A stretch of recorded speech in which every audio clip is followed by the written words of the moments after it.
আলহামদুলিল্লাহি রাব্বিল আলামিন, সালাতু ওয়াসসালামু আলা সাইয়্যিদিল মুরসালিন ওয়া আলা আলিহি ওয়া সাহবিহি আজমাইন। উপস্থিত সুধীবৃন্দ, এই আলোচনা সভাটা অত্যন্ত সময় উপযোগী। কেবলই 5 তারিখে অন্তর্বর্তীকালীন সরকারের প্রধান উপদেষ্টা প্রফেসর ডক্টর মোহাম্মদ ইউনূস তিনি জুলাই ডিক্লারেশন ঘোষণা করেছেন। রাজনৈতিক দলের নেতৃবৃন্দ, দেশের নতুন বাংলাদেশ গঠন এবং জুলাই অভ্যুত্থানের সাথে সম্পৃক্ত সকল গোষ্ঠী, দল এবং স্টেক হোল্ডাররা সেখানে উপস্থিত ছিলেন। সারা দেশ এবং সারা দুনিয়া প্রযুক্তি এবং গণমাধ্যমের সুবাদে সেই জুলাই ডিক্লারেশনের বহু প্রতীক্ষিত, বহু আকাঙ্ক্ষিত অনুষ্ঠানটি উপভোগ করেছেন। গোটা জাতি একটা বিরাট প্রত্যাশা নিয়ে এই 5ই আগস্টের জুলাই ঘোষণার জন্য অপেক্ষায় ছিলেন। আমরা সবাই আশা করেছিলাম সহস্র ছাত্র জনতার জীবন, হাজার হাজার ছাত্র জনতা আহত, ক্ষতবিক্ষত, তাদের রক্তাক্ত স্মৃতি, আত্মত্যাগের বিনিময়ে আমরা যে নতুন বাংলাদেশ বিনির্মাণের জন্য ফ্যাসিস্ট অত্যাচারী শাসকের পরিবর্তন করে একটা বছর আমরা পার করেছি। অন্তর্বর্তীকালীন সরকারের উপদেষ্টা জাতিকে প্রতিশ্রুতি দিয়েছিলেন জুলাই ঘোষণা আর একটা জুলাই সনদ, এটা সকলের সম্মতি, সকলের স্বাক্ষরে সেটা অনুমোদিত হবে, গৃহীত হবে। জুলাই ঘোষণা বা ডিক্লারেশন যেটা, সেটা 5 তারিখে হলো, সনদটা এখনো বাকি। অনেকে সনদ আর ঘোষণাটা প্রথম দিকে একসাথে বুঝতে পারেন, সবটা তো পরিষ্কার করে বলা হয় না, সবাই এতটা বোঝার সুযোগও পান না। কিন্তু 5ই আগস্ট জাতীয় সংসদ ভবনের দক্ষিণ প্লাজায় একটা বিশেষ অনুষ্ঠানের আয়োজনের মাধ্যমে যখন জুলাই ডিক্লারেশনটা, ঘোষণাটা পড়ে শোনালেন আমাদের প্রধান উপদেষ্টা, তখন কিছুটা পরিষ্কার হয়েছে যে এটা একটা ঘোষণা আলাদা জিনিস, সনদ আবার আরেকটা জিনিস। জুলাই ডিক্লারেশনটা হচ্ছে ছাত্র জনতার বিশাল গণ অভ্যুত্থানের যে ঐতিহাসিক পটভূমিকে উল্লেখ করে আমাদের দেশের হাজার হাজার লক্ষ কোটি মানুষের যে অবদান, যে সংগ্রামের ঐতিহ্য, ইতিহাস, এই চেতনাকে ধারণ করে আমাদের সংবিধানের একটা আইনগত স্বীকৃতি দিয়ে এটাকে, আন্দোলনকে দেশের মানুষের কাছে সংবিধানের অংশ হিসেবে প্রিয়াম্বলে অন্তর্ভুক্ত করা হবে এবং এটা ইতিহাসের দেশের স্বাধীনতা, সার্বভৌমত্ব, স্বাধিকার, ফ্যাসিবাদ বিরোধী আন্দোলনের লড়াইয়ের এটা যে একটা গুরুত্বপূর্ণ ঐতিহাসিক অংশ হিসেবে সংযোজিত থাকবে, এটা ছিল আমাদের জুলাই ডিক্লারেশন। সেখানে সকল শ্রেণী পেশার মানুষের ঐতিহাসিক অবদান, তাদের জীবনদান, তাদের ত্যাগ তিতিক্ষা, কোন প্রেক্ষাপটে এই 17 বছরের ফ্যাসিবাদী শাসনের বিরুদ্ধে আন্দোলন, অর্থনৈতিক শোষণ, বঞ্চনা, লুটপাট, মূল্যবোধ বিরোধী, জাতিসত্তা বিরোধী, ভিন্ন মতের বিরুদ্ধে দমন, freedom of express, freedom of choice, freedom of press, সবকিছুকে কিভাবে তছনছ করা হয়েছে, ছাত্রদের অধিকার ধ্বংস করা হয়েছে, আলেম ওলামা, শিক্ষক, সকল শ্রেণী পেশাকে ধ্বংস করে দিয়ে এক দল, একজন ব্যক্তির কর্তৃত্ববাদী শাসনের ফ্যাসিবাদী চিন্তার বিরুদ্ধে কিন্তু দীর্ঘ 17 বছরের যে গণবিস্ফোরণ, যে আউটবাস্ট যেটা, সেটাই কিন্তু 5ই আগস্ট 2024 হয়েছিল। এইটাকে জুলাই ডিক্লারেশনে ধারণ করা হবে, জাতি যুগ যুগ ধরে স্মরণ করবে। আমরা চলে যাব, কিন্তু আমাদের সংবিধান পড়লে এই ঐতিহাসিক আন্দোলনের অংশটা আমাদের সাংবিধানিক একটা ভিত্তি পাবে, জাতি সেই ইতিহাস জানবে। আর সনদ আগামী নির্বাচনকে সুষ্ঠু নিরপেক্ষ করে একটা নতুন রাষ্ট্র কাঠামো বিনির্মাণের মধ্য দিয়ে জাতির আশা আকাঙ্ক্ষা, নতুন বাংলাদেশ, দুর্নীতিমুক্ত, সৎ নেতৃত্ব, আধিপত্যবাদ বিরোধী চেতনায় একটা জাতিকে গঠন করতে, তার সুস্থ সবল দেশ গড়ে তুলতে গেলে প্রয়োজনীয় কিছু মৌলিক সংস্কার লাগে, যেখানে দুর্নীতি থাকবে না, দলীয়করণ থাকবে না, ভিন্নমত দলন থাকবে না, রাষ্ট্রপতি প্রধানমন্ত্রীর ভারসাম্য থাকবে ক্ষমতার মধ্যে, সংবিধানের কিছু সংস্কার, সিভিল অ্যাডমিনিস্ট্রেশনের সংস্কার, পুলিশ অ্যাডমিনিস্ট্রেশনের সংস্কার, ইলেকট্রাল সিস্টেমের সংস্কার, এসব কিছুকে অন্তর্ভুক্ত করে এমন একটা রাষ্ট্রীয় কাঠামো আমরা করব, যার করতে গেলে সকল রাজনৈতিক দল মত স্টেক হোল্ডারের মতামত লাগবে। প্রধান উপদেষ্টা সেটা বলেছিলেন, এবং একটা ন্যাশনাল কনসেনসাস কমিশন, জাতীয় ঐক্যমত্য কমিশন তিনি তৈরি করে দিয়েছেন, headed by our chief adviser. Co chairman ছিলেন ডক্টর প্রফেসর আলী রিয়াজ।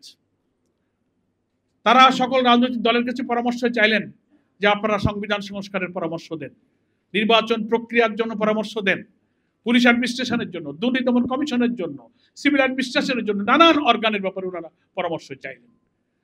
সব রাজনৈতিক দলগুলো তার মতো করে পরামর্শ দিয়েছে। প্রথমে গুরুত্বপূর্ণ 6টা কমিশন তিনি গঠন করলেন।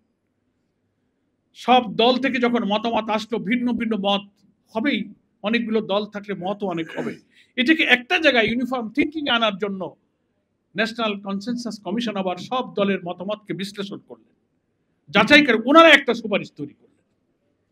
সেই সুপারিশের কপিগুলো আবার সব পলিটিক্যাল পার্টি স্টেক হোল্ডারকে পাঠালেন, যে আমরা সব প্রস্তাবগুলো বিশ্লেষণ করে ঐক্যমত্য কমিশন আমরা একটা সুপারিশ তৈরি করছি, দেখেন আপনারা এটার সাথে একমত হতে পারেন কিনা। সেই কপিগুলো আমরা জামাত ইসলামী সহ সকল ফ্যাসিবাদ বিরোধী আন্দোলনে উল্লেখযোগ্য দলগুলোকে সরবরাহ করা হলো, সেটাও স্টাডি করে আমরা আবার আমাদের মতামত দিলাম। সেইটাকে নিয়ে এই ঐক্যমত্য কমিশন প্রায় 2 মাস ধরে ওনারা চেষ্টা করছেন। আমরা আমাদের সেখানে প্রতিনিধি পাঠিয়েছি, কখনো ইন্ডিভিজুয়ালি বসা হচ্ছে, কখনো কালেকটিভলি বসা হচ্ছে, দিন রাত চেষ্টা করে সকল দলকে মেজর রিফর্মের ব্যাপারে এক জায়গায় আনার চেষ্টা করা হচ্ছে। কিছু কিছু ব্যাপারে ঐক্যমত্যে পৌঁছেছে, আর মেজর অনেক ব্যাপারে এখন ঐক্যমত্যে পৌঁছানো সম্ভব হয়নি। আমরা বলেছি, সকল দল একমত যে গুরুত্বপূর্ণ ঐক্যমত্য যেসব ইস্যুতে তৈরি হবে, এইগুলোকে একটা চার্টার তৈরি করে, জুলাই চার্টার নামে, জুলাই সনদ নামে, এটাকে আর একটা দলিল বানাতে হবে। এটারও একটা আইনি ভিত্তি দিয়ে, এইটার ভিত্তিতে আগামী নির্বাচন করতে হবে। সেই নির্বাচন হবে নিরপেক্ষ, অবাধ, ক্রেডিবল, ফ্রি এবং ফেয়ার। কিন্তু দুর্ভাগ্য, এখনো 1 বছর পার হয়ে গেছে, আমাদের সব বিষয়গুলোতে আমরা ঐক্যমত পোষণ করতে পারিনি। আমরা জানি না সেই জুলাই চার্টারের ভাগ্যে কি আছে। এই কথাটা আমি কেন এতক্ষণ বললাম, যে আজকে যে ছাত্র শিক্ষকদের জুলাই অভ্যুত্থানের যে অবদান, জাতির একটা বিশাল অংশ, শুধু এটাই নয়, আমাদের আলেম ওলামা, মাদ্রাসার শিক্ষক, তারা এই আন্দোলনে ফ্যাসিবাদের বিরুদ্ধে যে রক্ত দিয়েছে, জীবন দিয়েছে, ঐতিহাসিক অবদান, গত 5 তারিখের জুলাই ডিক্লারেশনের মধ্যে তার একটা লাইনও কিন্তু উল্লেখ করা হয়নি। দ্যাট ইজ হোয়াই আমি এই কথাটা বলছি, যে আমরা জুলাই ঘোষণাপত্র, জুলাই ডিক্লারেশন যা দেওয়া হয়েছে, যে আশা নিয়ে আমরা সংসদ ভবনের দক্ষিণ প্লাজায় এসেছিলাম, আমাদের সেই আশা শতভাগ পূর্ণ হয়নি।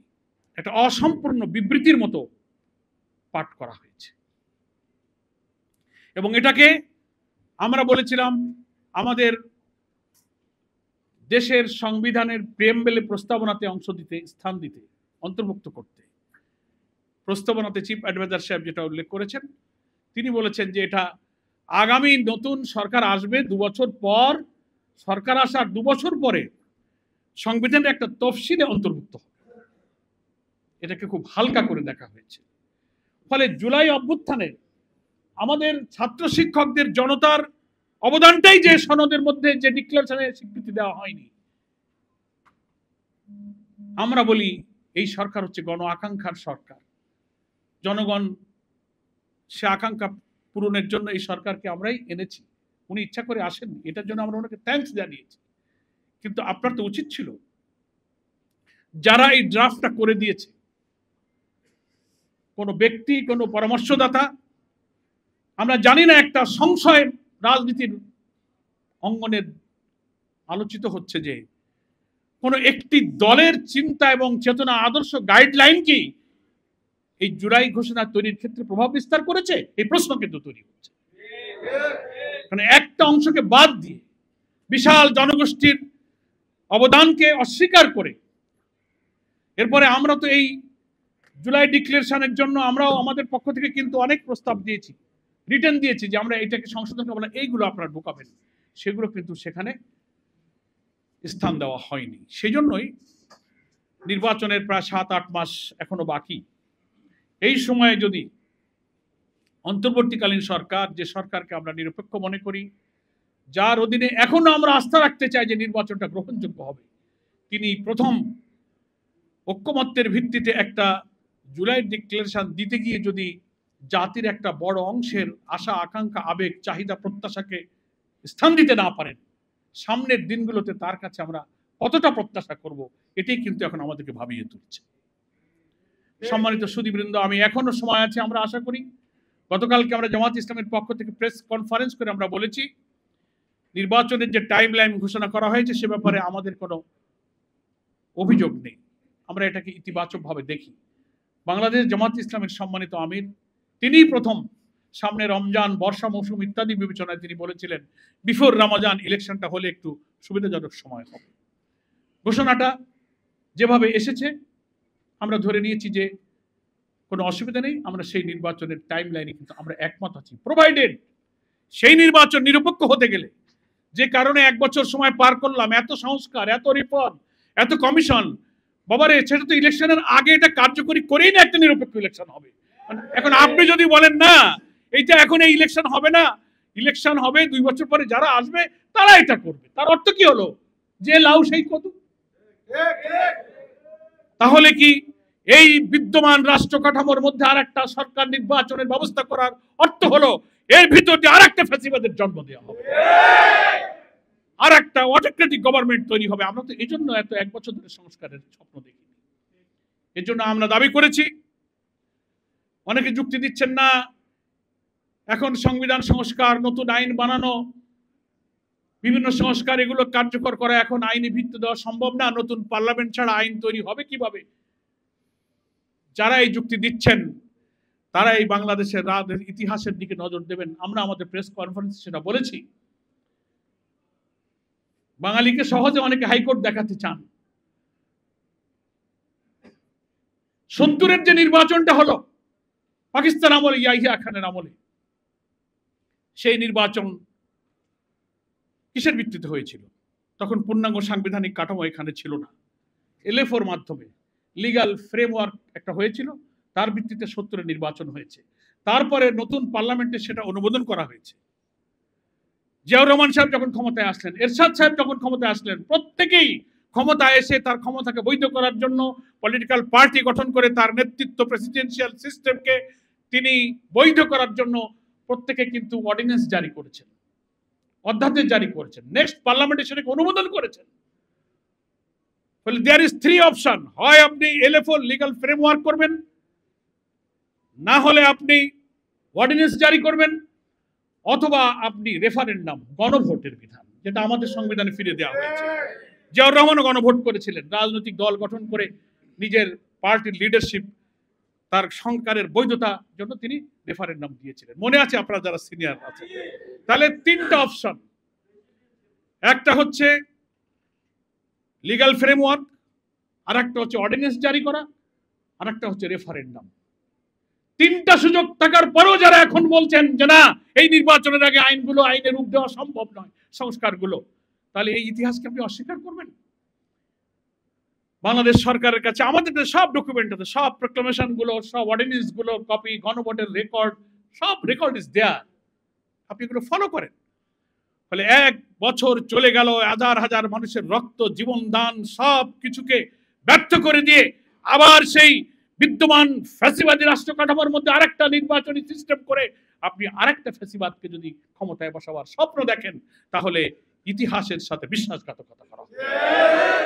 আজকের এই শিক্ষক ছাত্র জনতার এই সেমিনার আলোচনা থেকে আমরা এখনো দাবি করছি, সময় আছে। বিভিন্ন রাজনৈতিক দল অলরেডি গতকালকে প্রেস কনফারেন্স করে তাদের প্রতিক্রিয়া ব্যক্ত করেছেন যে এই জুলাই ঘোষণাকে সংশোধন করতে হবে। এখানে শিক্ষক ছাত্রদের অবদান, আলেম ওলামা, শাপলা চত্বরে হেফাজতের আন্দোলনের যে হত্যাকাণ্ড, বিডিআর হত্যাকাণ্ড, অনেক ইতিহাস এখানে ঢুকানো হয়নি। জুডিশিয়াল কিলিং এর মধ্য দিয়ে এদেশের ইসলামপন্থী নেতা, আল্লাহওয়ালা লোক, দিনদার লোকদেরকে ফাঁসিতে হত্যা করে তাদের উপরে বিচারিক হত্যা করে ঘটানো হয়েছে। তাহলে আপনি যেগুলো আদালতে এখন প্রমাণিত হচ্ছে যে এগুলো ছিল একটা আদালতের উপরে অবিচার করা হয়েছিল, তাহলে আপনি জুডিশিয়াল কিলিং, আপনি বিডিআর এর পিলখানার হত্যাকাণ্ড, শাপলা চত্বর হত্যাকাণ্ড, ছাত্র জনতার এই সব ঐতিহাসিক অবদানকে আপনি আনবেন না, আর এমন কিছু নিয়ে আসবেন যাতে একটা বিশেষ দল সন্তুষ্ট হয়ে যাবে আর বাকি অধিকাংশ জনগণের প্রতিনিধিত্বকারী লোকজন খুশি হতে পারবে না, তাদের আশা আকাঙ্ক্ষার প্রতিফলন হবে না, তাহলে আপনি অন্তর্বর্তীকালীন সরকার, আপনাকে আমরা ধন্যবাদ জানাই, কিন্তু নিরপেক্ষ নির্দলীয় চরিত্রের উপরে আপনাকে কিন্তু এখন অটুট দৃষ্টিভঙ্গিতে থাকতে হবে। আমি জানি না ইচ্ছায় হোক অনিচ্ছায় হোক, কোনো চিন্তা দ্বারা, কোনো দল দ্বারা, কোনো পরাশক্তির কালো ছোবলের কারণে আপনি দুর্বল হয়ে এই জাতির রক্ত দিয়ে তৈরি করা নতুন আকাঙ্ক্ষার স্বপ্নকে আপনার কোনো দুর্বলতার কারণে যেন নিশ্চিহ্ন হয়ে ভণ্ডুল হয়ে না যায়, আমরা আশঙ্কা করি। আল্লাহ আমাদেরকে হেফাজত করুন। আমার বক্তব্যের দুটো অংশ ছিল, এটি প্রথম অংশ ছিলাম যে শিক্ষক ছাত্র আন্দোলনের এই ঐতিহাসিক কথাটা 5 তারিখের জুলাই ডিক্লারেশনে অন্তর্ভুক্ত করা হয়নি, এটা করতে হবে। শিক্ষকরা আন্দোলন করেছেন, মাঠে নেমেছেন, ইউনিভার্সিটির টিচাররা মাঠে নেমেছেন, ছাত্রদেরকে হামলা করছে, গুলিবর্ষণ করছে, শিক্ষকরা পুলিশের হাত থেকে তাদেরকে রক্ষা করেছে, ডিবি অফিসে থানায় গিয়ে ছাত্রদেরকে ছাড়িয়ে এনেছে, না খেয়ে তারা পানি দিয়েছে, খাবার দিয়েছে, নার্সিং করেছে। ছাত্ররা যে কোনো জায়গায় তাদের অবস্থান থেকে তারা কিন্তু আন্দোলনে ঐতিহাসিক ঝুঁকিপূর্ণ অবদান রেখেছে, এটা স্বীকৃতি দিতে হবে। সেই কারণে এটা সংশোধনের সুযোগ এখনো আছে। আমরা এখনো দাবি করি জুলাই ঘোষণাটাকে সংশোধন করুন, এবং সামনে আমরা আলাপ করেছি ঐক্যমত্য কমিশনের যারা সম্মানিত সদস্য যারা ওয়ার্ক করছেন, তারা বলছেন আমাদের সামনে আবার বৈঠক হবে, সব দলের ভিত্তিতে এই ঐক্যমত্য কমিশনের যে সংস্কারগুলোতে আমরা একমত হচ্ছি, এটাকে দিয়ে একটা জুলাই চার্টার সনদ বানানো হবে, সেই সনদটাই অন্তর্ভুক্ত হবে, এবং সেটাও আইনে রূপান্তরিত করতে প্রয়োজনে আপনি গণভোট নেন, প্রয়োজনে অর্ডিন্যান্স জারি করেন, প্রয়োজনে এলএফও করে এই আইনের ভিত্তিতেই আগামী নির্বাচন হতে হবে। নির্বাচন করবেন, সরকার আসবে 2 বছর পরে, তারপরে এইসব কিছু মেরামত করবেন, এটা জাতির কাছে আস্থা তৈরি করছে না। ইন দি মিন টাইম বড় বড় কোন নেতা বলে ফেলেছেন, আপনারা শুনেছেন তো, কোন একজন নেতা বলেছেন এখন আপনারা সংস্কার করে যত আইন বানান, যত সংস্কার করেন, আমরা ক্ষমতায় গিয়ে ও সব মুছে দেব, কি কইছে না? এখন হোয়াট ডাজ ইট মিন, কি মিন করে? এখনই ক্ষমতায় যাওয়ার আগে যদি বলেন ক্ষমতায় গিয়ে লেখালেখি আইন কানুন যাই বানান ওটা আমরা মুছে দেব, কি করে আমাদের আস্থা আসবে এই জুলাই চার্টারের উপরে? সেই জন্য this is the proper time, this is the safe time, সবচেয়ে নিরাপদ সময়। কোন দলীয় সরকার ক্ষমতায় আসার আগে অন্তর্বর্তীকালীন নির্দলীয় সরকার থাকা অবস্থায় এই যে সংস্কারগুলো হচ্ছে, এটাকে আইনি ভিত্তি দিয়ে সংবিধানের অংশ বানিয়ে এর ভিত্তিতে নির্বাচন করতে হবে। আমরা আপার হাউস, লোয়ার হাউস, আর্টিকেল 70 বলেন, প্রাইম মিনিস্টার প্রেসিডেন্টের ক্ষমতার ভারসাম্য বলেন, আমরা বিচারপতি নিয়োগের বিধান, কনস্টিটিউশনাল যে সমস্ত ইনস্টিটিউশন আছে সেখানে নিয়োগের বিধান, অনেক কিছু সংস্কার হচ্ছে, আমরা একমত হয়েছি। সেগুলোকে আইনি ভিত্তি না দিলে কিন্তু ওই 2 বছর পরে নতুন সরকার আবার সব মুছে দেবে, আবার ফ্যাসিবাদের যন্ত্রের মধ্যে আবার ফ্যাসিবাদ তৈরি হবে। দ্যাট ইজ আওয়ার অ্যাপ্রিহেনশন, এটা আমাদের আশঙ্কা। আজকের এই আলোচনা সভা থেকে আমি সরকারের নীতি নির্ধারকদের কাছে আবেদন করতে চাই, 5 তারিখের ঘোষণা করা জুলাই ডিক্লারেশনকে সংশোধনের সুযোগ আছে। যে সমস্ত সাজেশন আসছে এই সংশোধন করুন, সকলের অবদানকে স্বীকার করুন। এই অবদান, এই রক্তের উপরে দাঁড়িয়ে গণ আকাঙ্ক্ষার ভিত্তিতে আপনারা কিন্তু রাষ্ট্রের উপদেষ্টা সেজেছেন এবং দেশ শাসন করছেন, এটাকে আপনাকে স্মরণ করতে হবে। সেকেন্ড এবং শেষ কথা হচ্ছে, আমার এখানে সব স্তরের শিক্ষা প্রতিষ্ঠানের প্রতিষ্ঠাশীল নেতৃবৃন্দ সেই স্তরের যে সমস্ত দুর্ভোগ, বঞ্চনা, বৈষম্য দাবির কথা এখানে আপনারা উল্লেখ করেছেন। এমপিওভুক্তের দাবি, প্রতিষ্ঠানগুলোর জাতীয়করণ, সরকারিকরণ হচ্ছে না। একটা লোক চাকরি থেকে বিদায়ের পর হাজার হাজার লোক চোখের পানি ফেলছে। আমাদের অফিসে মুজিব ভাই তো শিক্ষা উপদেষ্টার সঙ্গে ডেপুটেশন দিয়ে দেখা করে কথা বলে আসছেন। আমাদের সব নেতৃবৃন্দের কাছে এই চোখের পানি। সৎ জীবনযাপন করে সাধারণত শিক্ষকরা বেশি, নাকি বলেন? আয়ের আর কোনো উৎস থাকে না, চাকরি বিদায়ের পর মাসিক বেতন নেই, সংসারটা কি করে চলবে? ক্যান্সারে ভুগে ভুগে মারা যাচ্ছে, কিন্তু অবসরের পরে তার প্রাপ্য টাকা এখনো পায়। বাংলাদেশ কি এত অভাব, এত গরিব? আপনি শত শত কোটি টাকা আপনি অনুৎপাদনশীল খাতে, অনৈতিকতার খাতে ব্যয় করবেন। জাতির কারিগর বলে, সভ্যতার কারিগর, মানুষ গড়ার কারিগর যাদেরকে বলবেন, আপনি তাদের ঘাম ঝরানো জীবনের শেষ প্রান্তে প্রাপ্য অর্থটা দিতে পারবেন না। এই অবিচার আমরা সহ্য করব না।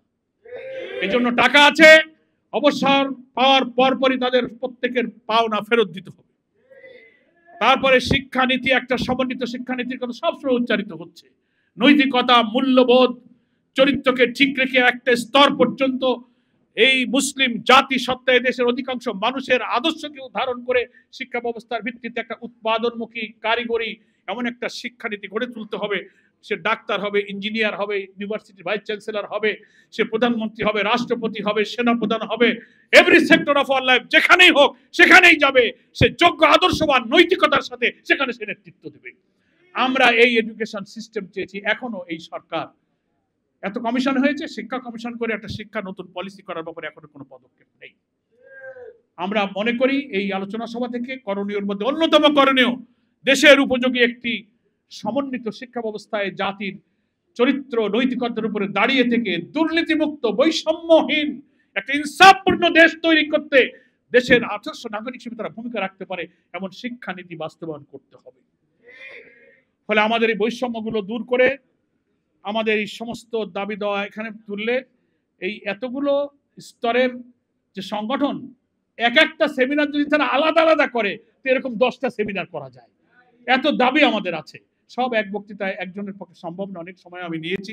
এই আলোচনার সময় উপযোগী এটা করার জন্য আদর্শ শিক্ষক ফেডারেশনকে আমি ধন্যবাদ জানাই, মোবারকবাদ জানাই। প্রত্যেকটি স্তরের ফেডারেশনের যে কাঠামো আছে সেই জায়গায় আপনারা সেমিনার করুন, সিম্পোজিয়াম করুন, দাবি তুলে ধরুন, প্রয়োজনে আবার শিক্ষা উপদেষ্টার কাছে যান, মানববন্ধন করুন। ইনশাআল্লাহ আমরা যদি তৎপর থাকতে পারি আমরা জায়গা মতো এই আওয়াজ পৌঁছাতে পারবো, ইনশাআল্লাহ কাজে লাগবে। আল্লাহ তাআলা আমাদের এই সকল চেষ্টা প্রচেষ্টা তার দ্বীনের জন্য কবুল করুন, এই আশা আকাঙ্ক্ষা ব্যক্ত করে আপনাদের সকলকে ধন্যবাদ জানিয়ে আমার বক্তব্য শেষ করছি। আল্লাহ হাফেজ। বাংলাদেশ জিন্দাবাদ। আদর্শ শিক্ষক ফেডারেশন জিন্দাবাদ।